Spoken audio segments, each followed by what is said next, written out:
भारत का अर्थव्यवस्था पर प्रभाव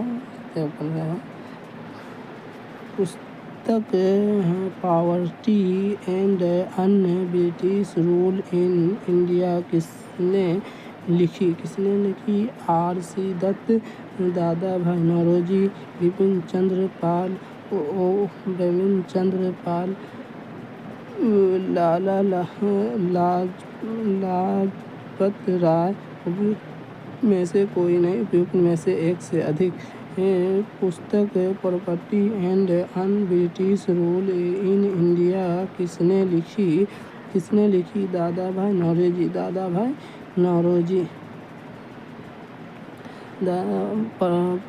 पुस्तक poverty and un British rule in India के लेखक दादा भाई नौरोजी है। इस पुस्तक का प्रकाशन वर्ष 1901 ईस्वी में हुआ था। इस पुस्तक को राष्ट्रीय आंदोलन की बाइबिल कहा जाता है। दादा भाई नौरोजी को grand old man of India और आर्थिक राष्ट्रवाद का जनक भी कहा जाता है। 1852 में उन्होंने बम्बई एसोसिएशन की स्थापना की। दादा भाई नौरोजी ने 2 मई 1867 को लंदन में आयोजित ईस्ट इंडिया एसोसिएशन की बैठक में धन निकासी के सिद्धांत को प्रस्तुत किया था। उन्होंने अपने पत्र इंग्लैंड डेब्ट टू इंडिया में पहली बार भारतीय धन की निकासी के सिद्धांत को प्रस्तुत किया था। दादा भाई नौरोजी की अन्य पुस्तकें, जिसमें उन्होंने धन के निष्कासन सिद्धांत की व्याख्या की है, the wants and means of India, on the commerce of India आदि।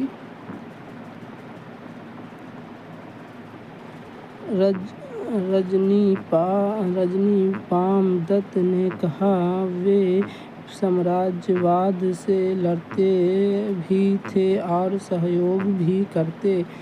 उन्होंने किस राजनीतिक गठबंधन के बारे में यह कहा?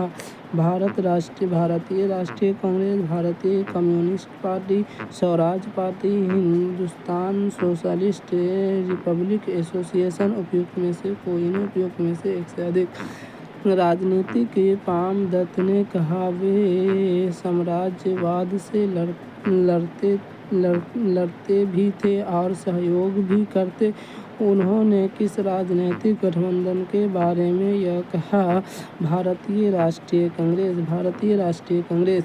रजनी पाम दत्त ने अपनी पुस्तक इंडिया टुडे में भारतीय राष्ट्रीय कांग्रेस के लिए कहा कि वह साम्राज्यवाद से लड़ते भी थे और सहयोग भी करते। रजनी पाम दत्त का यह कथन कांग्रेस के नरमपंथ विचारधारा वाले नेताओं के संदर्भ में है। उदारवादी अथवा नरमपंथी नेताओं दादा भाई नौरोजी, फिरोज शाह मेहता, दिनेश वाचा, गोपाल कृष्ण गोखले आदि का मानना था कि ब्रिटिश शासन को विस्थापित करने की बजाय इसमें सुधार लाया जाए। उनका विश्वास था कि संवैधानिक मार्ग को अपनाकर अपनी बातों को सभाओं, याचिकाओं, प्रार्थना पत्रों आदि के माध्यम से ब्रिटिश सरकार एवं संसद के सामने रखना अधिक प्रभावकारी सिद्ध होगा। अस्थायी बंदोबस्त परमानेंट सेटलमेंट किसके साथ किया गया? जमींदारों के साथ, ग्रामीण समुदायों के साथ, मुकदमे के साथ, किसानों के साथ। अस्थायी बंदोबस्त परमानेंट सेटलमेंट किसके साथ किया गया था? जमींदारों के साथ। अस्थायी बंदोबस्त ब्रिटिश कंपनी के गवर्नर जनरल लॉर्ड कॉर्नवालिस ने 1797 में शुरू किया था। इस बंदोबस्त में राजस्व का अनुबंधन किसानों के बजाय जमींदारों के साथ किया जाता था। इसके बंदोबस्त के अंतर्गत भारत का 19% क्षेत्र आता था। बिहार में परमानेंट सेटलमेंट लागू करने का कारण था जमींदारों का जमीन पर अधिकार न रहना।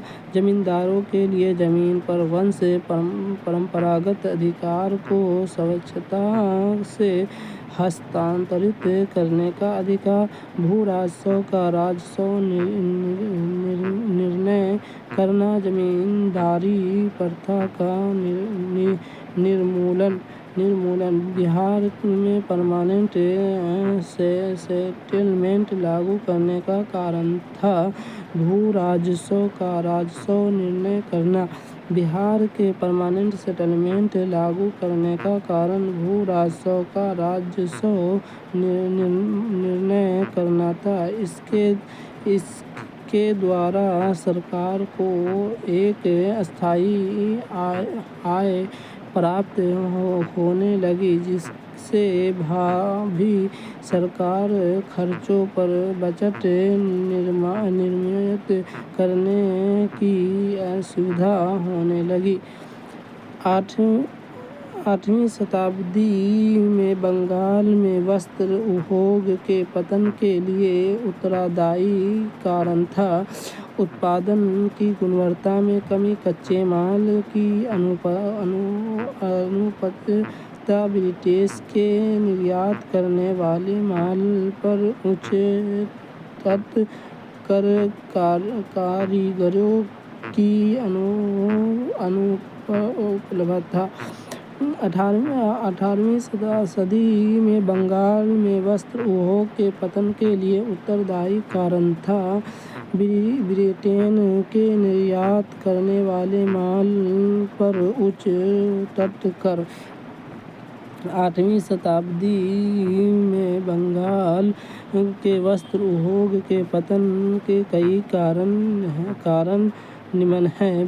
ब्रिटेन ने निर्यात करने वाले माल पर उच्च कर, भारत पर मुक्त व्यापार प्रणाली को थोपना, भारत में से कच्चे माल का निर्यात, भारतीय माल पर आते जाते समय कर, भारतीय शिल्पियों को अपने हिस्से देने पर बाध्य करना, लंकाशायर व मानचेस्टर की सूती माल की प्राप्ति।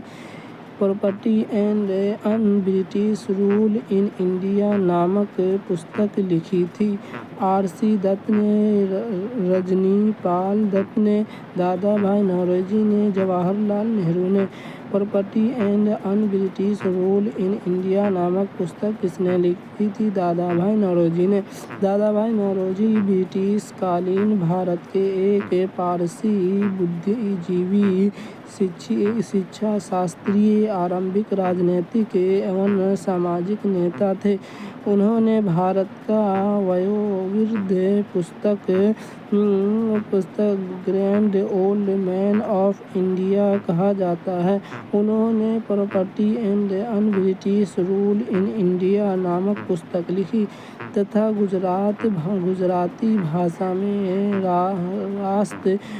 राष्ट्र गुफ्तार साप्ताहिक पत्र को निकाला। 1892 में फिन्सबरी क्षेत्र में पार्लियामेंट के लिए निर्वाचित हुए। वे 1886 से 1893 व 1906 में इंडियन नेशनल कांग्रेस अधिवेशन की अध्यक्षता की।